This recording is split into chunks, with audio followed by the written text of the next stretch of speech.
महाराष्ट्र के मंत्री आशीष शेलार ने KIA doctor Kanta Nalawade की पुस्तक प्रतिबिंब का विमोचन। वरिष्ठ भाजपा नेता व सामाजिक कार्यकर्ता लेखिका डॉक्टर कांता नलावड़े के कथा संग्रह वाली पुस्तक प्रतिबिंब का विमोचन महाराष्ट्र के मंत्री आशीष शेलार के हाथों संपन्न हुआ।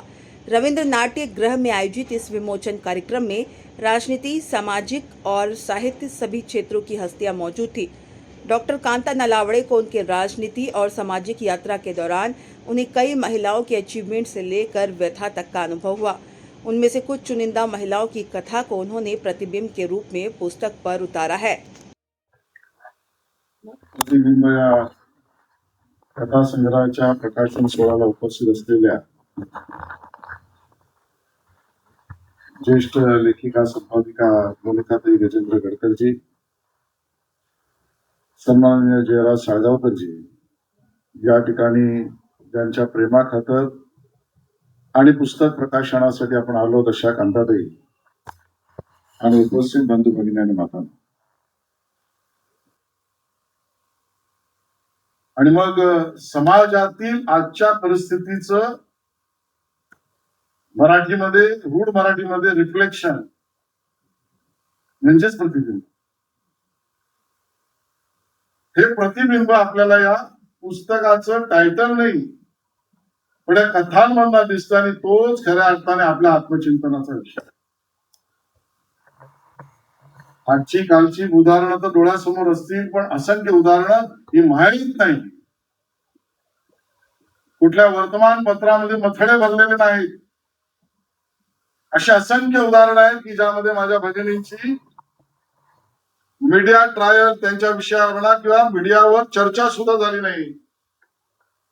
काही दबल्या गेली, काही त्या ठिकाणी गाडल्या गेली, काहींची त्या ठिकाणी कथांची हत्या झाली. पण समाजातलं हे प्रतिबिंब हे या कथानक पुस्तकातून आपल्याला उद्याच्या समाज जीवनाचा रस्ता देतात. आणि म्हणून मग या सगळ्या सामाजिक आजच्या परिस्थितीला पाहिल्यावर माझ्याकडे आलेल्या भगिनींच्या दुःखाला मी जोपासलं, त्याच्यावरचं उत्तर मी शोधलं असं कांताताई म्हणतात. आणि समुपदेशन विवाह आधी सुद्धा, विवाहानंतर सुद्धा माझ्या भगिनींचं केलं पाहिजे या पद्धतीचं उत्तर शोधतात. इतकं जोरदार मूल्य या पुस्तकामध्ये, विषण्ण मन होतं अशा पद्धतीच्या कथा. आणि मग प्रतिबिंब म्हणजे आरसाच जर असेल तर एका गझलकाराने म्हटलंय, वाचलेली ऐकलेली माणसे गेली कुठे, वाचलेली ऐकलेली माणसे गेली कुठे, आरशाला भावलेली माणसे गेली कुठे, रोज अत्याचार होतो आरशावरती आता, रोज अत्याचार होतो आरशावरती आता, आरशाला भावलेली माणसे गेली कुठे. आणि मग या सत्पुरुषांचा, सन्मानवाचा शोध घ्यायचा. म्हणून कांताताई पुस्तक तुमच्या अनुभवाच्या कथाचा, पण माझ्यासारख्याच्या दृष्टीने तुमच्या परमार्थिक आणि आत्मिक प्रवासाच्या चिंतनाची सुरुवात आहे. कारण जोपर्यंत काया वाचा मन माझ्या मनाला माझ्या कायाची आणि वाचेची जोड मिळत नाही, तोपर्यंत मला या दिशेने विचार करण्याची सवयच लागू शकत नाही, मनस्थितीच होऊ शकत नाही, अवस्थाच येऊ शकत नाही. आणि म्हणून राजकारणामध्ये राजकारणाचं काम करताना, समाजकारणामध्ये समाजकारणाचं काम करताना, समुपदेशक म्हणून काम करताना, आई म्हणून काम करताना, शिक्षिका म्हणून काम करताना तुम्हाला ज्या गोष्टी टिपल्या जातात त्या टिपल्या आपल्याला जातात का? माझ्यासारख्या दृष्टीने चिंतनाचा हा विषय. रोज माझ्या समोर सुद्धा, तुमच्या माझ्या समोर सुद्धा काही अशा गोष्टी येत आहेत का? त्या मला छळतायत का? त्या घडणाऱ्या गोष्टींचं प्रतिबिंब आणि त्याच्या दुःखाची झलक मला काहीतरी सामाजिक कामामध्ये पुढे नेण्यासाठी उद्युक्त करतायत का? हे सगळे प्रश्न यातनं निर्माण होतात. आणि त्या दृष्टीने काम करणाऱ्या कार्यकर्त्यांसाठी ज्याचा गाईड म्हणून उपयोग होईल अशा कथांचे पुस्तक आहे. जरूर वाचा. कांता, ते तुम्ही असं लिहित राहा. तुमच्या लिहिण्याने आणि तुम्ही वर्णन केलेल्या कथांनी आमच्यासारख्या असंख्य सामाजिक काम करणाऱ्या कार्यकर्त्यांना प्रेरणा मिळत राहू द्या. एवढंच या ठिकाणी शुभेच्छितो. धन्यवाद. जय हिंद, जय महाराष्ट्र. नहीं, देखिए मैं तो हमेशा लिखती रहती हूँ और यानी 2022 में भी मेरे एक कविताओं का संग्रह प्रकाशित हुआ है और ये अनुभव के आधारित ही सारी कथाएं या कविताएं हैं। और आज जो यानी बुक का विमोचन हुआ ये भी महिलाओं के व्यथा और कथाओं पर ही आधारित यानी था, जो समाज में आजकल हम देखते हैं हर क्षेत्र में, हर घर में, हर परिवार में, हर ऑफिस में जो महिलाओं को तकलीफ होती है, जो महिलाएं वहाँ से सफ़र करती है, गुजरती है, तो ये कहीं ना कहीं रखना चाहिए समाज के सामने और समाज का थोड़ा प्रबोधन करना चाहिए। या जो माता पिता होते हैं उन्होंने भी अपने बच्चों के साथ किस प्रकार से बर्ताव करना चाहिए या उन पर कैसे संस्कार करना चाहिए। फ्रीडम देने के साथ साथ कुछ मर्यादा भी रखनी चाहिए। ये सब मेरा उद्देश्य था और ये सारी सत्य कथाएं हैं। मैं काउंसलिंग करती रहती हूँ। आज भी जहाँ भी कोई समस्या है तो मैं भागती हूँ, जाती हूँ। रात दिन मेरा मोबाइल चालू रहता है। रात को कभी भी महिलाएं कुछ भी दिक्कत हो तो मुझे फ़ोन करती है, मैं उठाती हूँ। देखिए इसमें उनको तसल्ली मिलती है और ये तसल्ली देने का काम मैं करती हूँ। देखिए देखो ये तो कुछ अंश है, ये जो कथा है कुछ अंश है। 75% ऐसी मेरे पास इतने अनुभव है और इतनी कथाएं हैं, तो वो भी अभी मैं लिखने वाली हूँ। मैं अभी वो चरित्र लिखाने कर रही हूँ बड़े हमारे अटल जी के ऊपर, हशु जी के ऊपर, वो मेरा अभी चल रहा है।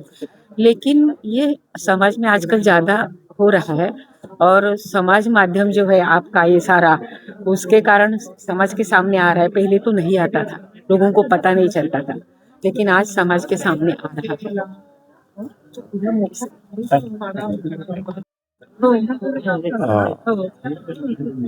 सामाजिक प्रश्नावर महिला अत्याचार, महिलांच्या असंख्य कहाण्या, त्यातल्या वेचक अशा कथा कांता त्यांनी लिहिल्यात. त्या वाचताना असं म्हणजे अस्वस्थ करणारं असं हे वास्तव आहे. आणि 21व्या शतकात आपण वावरतोय आणि समाज कुठे आहे, एवढी संबंध समाजसुधारक वगैरे, शिक्षण, स्त्री शिक्षण सगळं प्रचंड झालेलं असताना अशा प्रकारचे अत्याचार महिलांवर होतात. हे खरं तर फार लांछनास्पद, खाली मान घालायला लावणाऱ्या या घटना आहेत. पण ते वास्तव आहे आणि ते त्यांनी मांडलेलं आहे. तर ते अशा प्रकारे आपल्याला जागं करणार आहे. ते त्यांना अशा कथा त्यांनी भविष्यामध्ये लिहाव्यात आणि समाज निरोगी व्हावा शेवटी, असं वाटतं. धन्यवाद.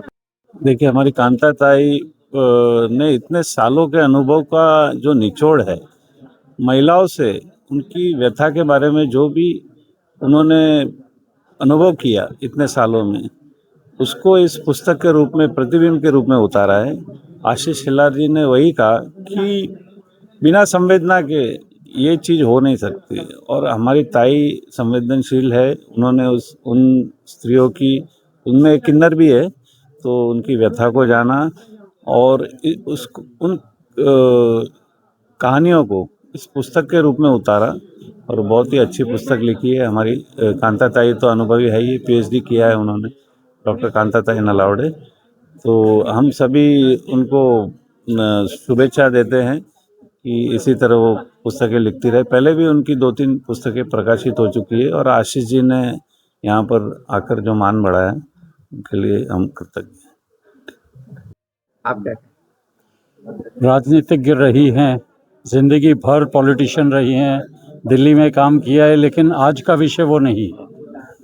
आज तो उन्होंने एक करुणा, एक औरत की करुणा, एक स्त्री की करुणा, एक लड़की की करुणा, हमारे समाज की करुणा, उसको दिल चीर कर रख दिया है और प्रतिबिंब में उसको प्रस्तुत किया है।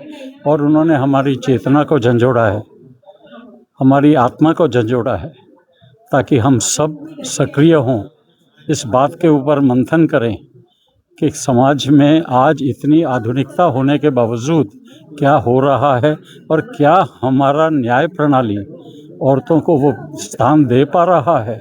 हमारा समाज औरतों के प्रति उतना है, उसकी संभावना है, उतनी संवेदना है उनका औरतों के प्रति। इन चीज़ों को उन्होंने प्रस्तुत किया है अपने ज़िंदगी भर के, देश भर के भ्रमण से और ज़िंदगी भर के अपने अनुभव से उन्होंने निचोड़ के और बहुत ही मार्मिक शब्दों में उनको प्रस्तुत किया है। उनको धन्य है, और मैं ये उम्मीद करता हूँ कि समाज में उनके इस प्रयास से चेतना जाए। सही बात है। कांता जी को मैं बहुत सालों से जानती हूँ, मैं भी बीजेपी में सक्रिय मेंबर रही हूँ।